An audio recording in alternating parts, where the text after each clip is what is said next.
2018 has finally come to a close. It's been a pretty great year for movies, as it's pretty much always, especially if you know where to find the right great films. And January is the month where I'm going to celebrate some films in certain genres, certain performances, and the best and worst of the year. And we're gonna start out with the easiest category of all, the worst films of 2018. As always, I haven't seen every single film that's come out, I haven't seen every single worst film, some films I've enjoyed, some I didn't hate all that much. I haven't seen Holmes and Watson and I won't be seeing it, but before we start with the top 10, I have some dishonorable mentions. We have The Open House by Netflix, which was not great, but not terrible as well. Day of the Dead Bloodline, another direct-to-video remake of Day of the Dead, some cool gore, but boring as fuck. To each her own. My mother forced me to watch this film. It's a terrible LGBT French comedy, pretty offensive in some ways, and just terribly written and acted. Johnny English Strikes Back. We didn't need this, we did not, and it's one of the most unfunny films I've seen in a long time. A juvenile and just made for the, like, I don't know, I don't care, it's not good. And finally, Venom. It's not a good film. I know that a lot of people love it, I know that it's made like bajillion dollars at the box office. I don't care. I was bored out of my mind. But then again, these weren't the worst films I've seen of the year. They were pretty bad, but we have 10 that I would consider to be far worse. And at number 10, we start with the 1517 to Paris. This film pissed me off. And the reason why it's at number 10 and not higher or in the dishonorable mentions is just one simple name. Clint Eastwood. Clint Eastwood is an absolutely fantastic and legendary actor and also pretty great director. He's made some true classics. But 1517 to Paris feels like it was made by some amateurs. It actually feels like it was made by the three main characters, were the actual people who lived the true life event of stopping a terrorist on a train. And while it's an interesting story per se, it's treated with such naivete, with such like portraying this, honestly, don't mean to be offending anyone, but pretty stupid person who do terrible things, and they have terrible choices, they make terrible choices, they have terrible decisions that they make in this film, and they're portrayed as the smartest guys in the room, the best heroes of the US, and they're like, no, they're doing everything wrong, and it's a true miracle that they survived on the train. And they're also portraying this like the bravery of three men, when in reality it was mostly just one guy. Because the other two do jack shit, especially the black one. It truly does feel like a movie, this story. Lots of conveniences, the editing, the camera work and the editing. There are literal out-of-focus shots in this film, and the editing is horrendous. They are globe-trotting around Europe, and it's just incomprehensible. One moment they're in Venice, the next they're in Berlin, there are no establishing shots, there are no written texts, nothing. It's a terrible film from an acclaimed director. Had this been an amateur production, I would have been like, okay, fine, they did it like these three guys with their friends, they made this film, but no.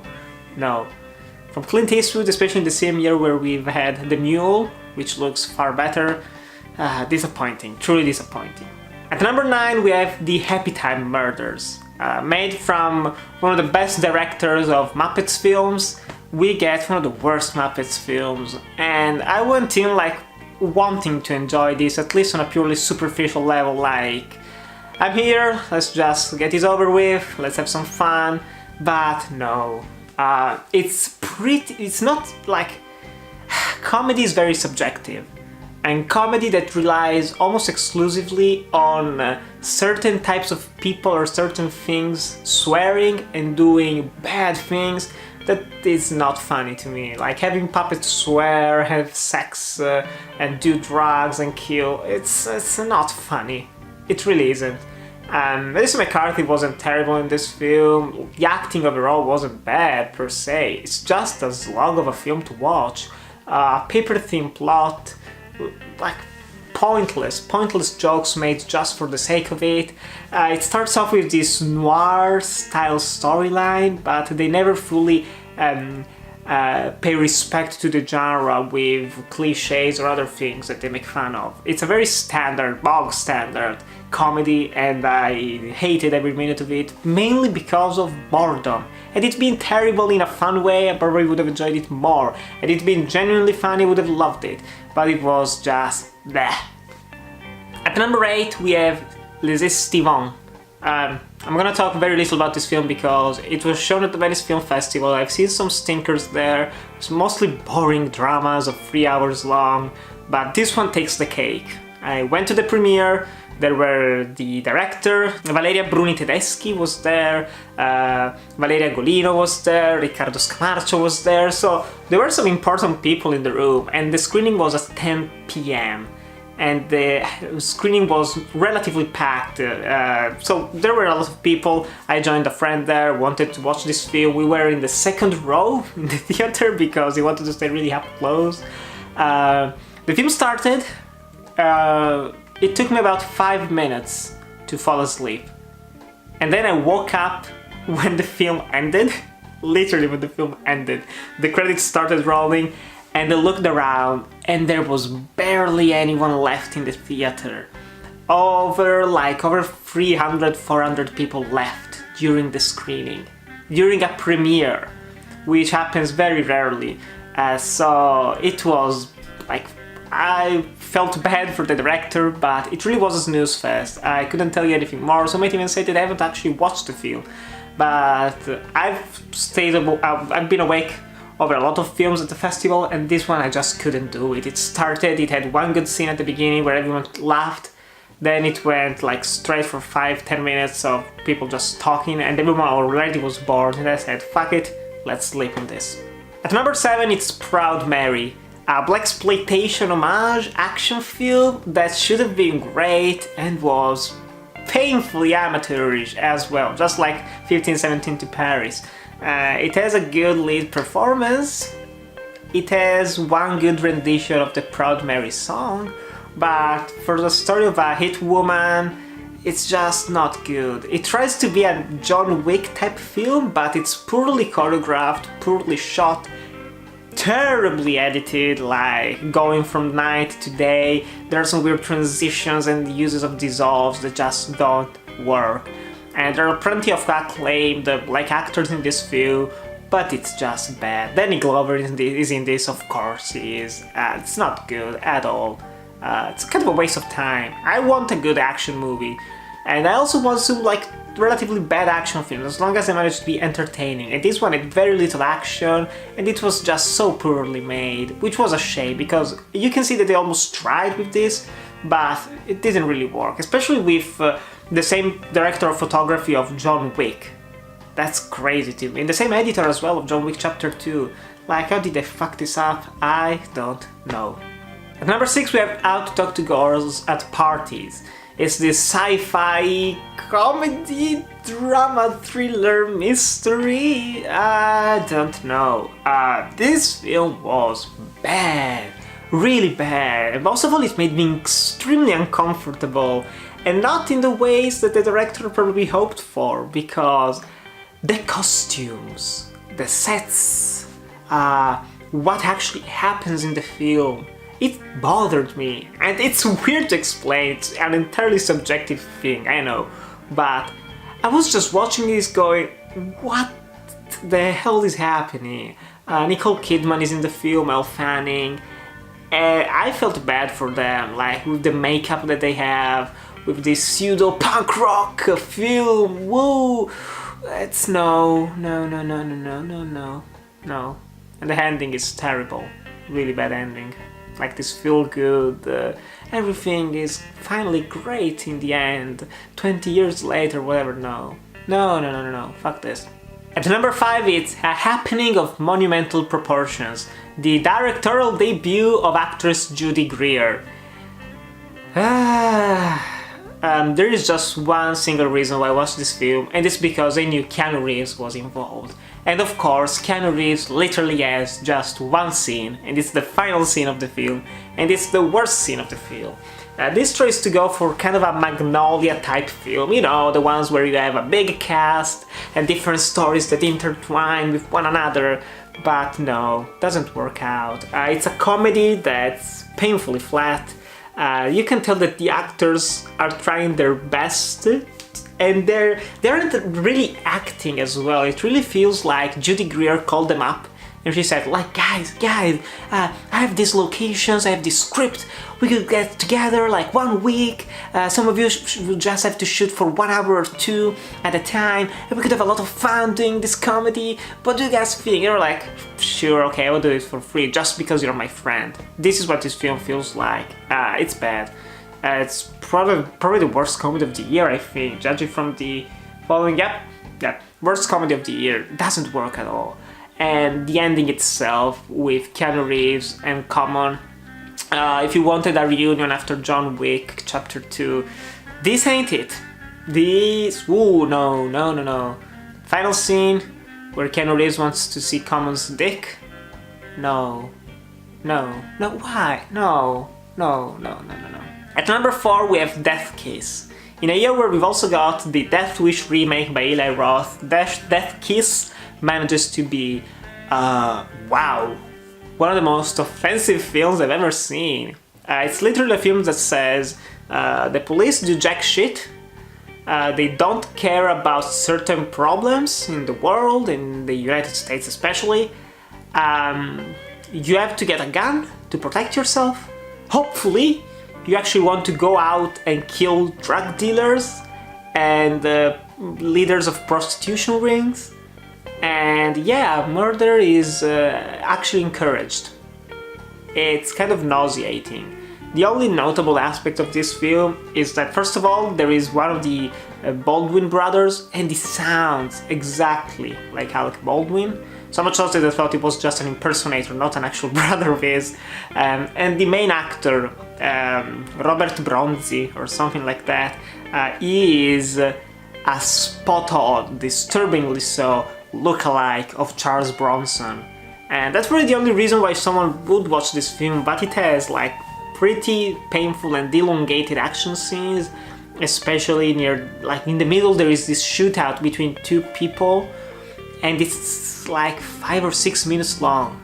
1 versus 1, going around, whoa, pom, then they hide, they duck, they go another place, pom. No, wow, terrible film. And the digital look, god awful. It looks like it was shot with this camera, and we're talking about a professional film. Well, professional film. At number 3 is Escape Plan 2 Hades. Oh boy, what a stinker of an action film. Absolutely horrendous. It's marketed as a sequel to Escape Plan, which was a mediocre action film, with the saving grace being that there was Arnold Schwarzenegger in that, having a lot of fun. But other than that, it was very forgettable in my opinion. And this sequel is... Ooh, I wanted to vomit while watching this. Not only is it a poorly shot, poorly choreographed, yeah, you know, all the things that I've said for the previous films, you know, you can apply them to this one, but the worst aspect is that this isn't about Sylvester Stallone, this is about new characters in this ugly-ass, cheap-ass set of a prison where these people have to fight, and it's just, whoa, awful, absolutely awful. Dave Bautista is in like 2 scenes in this film. Stallone is visibly tired, and there are a lot of scenes where you can tell it's a stunt double. Not even a stunt double, just a double. I probably was there just for 1 day and shot everything with a green screen. I don't know, I don't care. This was terrible. But it's not as terrible as the last 2 films. And now I was thinking of what order to put them in. And in my opinion, the number 1 film should deserve the 2nd spot and vice versa. But the reason why I've put Hellraiser Judgment at number 2 is because, while it is an awful, like literally one of the worst films I've ever seen in my life, just cheap. I've seen fan films that had more effort and that were more expensive, or at least look more expensive than this direct-to-video sequel of the Hellraiser franchise. But you can probably tell that the director was also worked on other Hellraiser films, like he liked the property. He had probably some cool ideas for some characters, like a new one that he also plays. But it's just, like, bad. It's almost a remake of another Hellraiser sequel with a Seven-like serial killer going around. Pinhead does nothing. It has an ending that's kind of interesting, but no. It's an ugly film. Literally, an ugly film. Dirty. That makes you feel dirty while you're watching it. No. It's terrible. Like, the first two Hellraiser films are genuinely great horror classics. And seeing that now we've got these films that are just being made to retain the property and the rights to these characters, it's just shameful, truly shameful. There are probably better directors out there who have more interesting ideas for Hellraiser, probably even with a lower budget than the garbage-ass budget that they got, but still. The reason why it's at number 2, even though I consider it to be the worst film of the year, is that they didn't even try, which for me isn't a good thing to say, but they had a low budget. Like, the studio probably said, I'll give you $10,000, go make a Hellraiser film just so we can retain the rights to the franchise. That's the only reason why I'll justify its awfulness. What I don't justify the awfulness of is Slender Man, the worst film of 2018.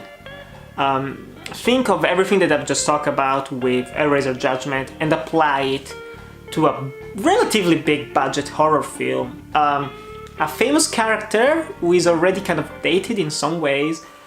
He has little to no screen time. He's portrayed by an actor who is a chameleon in those roles, and you don't even recognize that he's doing that. It's a weird, like, Ring ripoff, but terribly made in the story department. Like, how stupid all these girls are and how they're acting throughout the entire film. This is also edited to shit. You can tell they had to cut a lot of scenes, either for censorship or for controversy, I don't know. But it's a very lame PG-13 horror film based on a property that it's already being forgotten by children around the world. It's not good, it's terrible, and this film from Sony, from a studio who has a lot of money, gave relatively a lot of money to this film. It's inexcusable, the quality of this, the look. It's almost black and white with a bluish tone to it. It looks awful, absolutely awful. And I have nothing positive to say about this film. The actresses are either bad or they just don't care, they're just there for the paycheck. Joey King is in all those god-awful films nowadays, I don't know why, but no. Slender Man is the worst film of 2018, and I doubt even something like Holmes and Watson will make me rethink this. So guys, definitely avoid all of the films that I've just talked about. Please, please, for the love of God, don't watch them. But still, which are your worst films of 2018? Tell me in the comments below, and do you agree or disagree with me? I'm curious, I'm really darn curious. But still guys, thanks so much for watching, like, comment, subscribe, and I'll see you in the next video.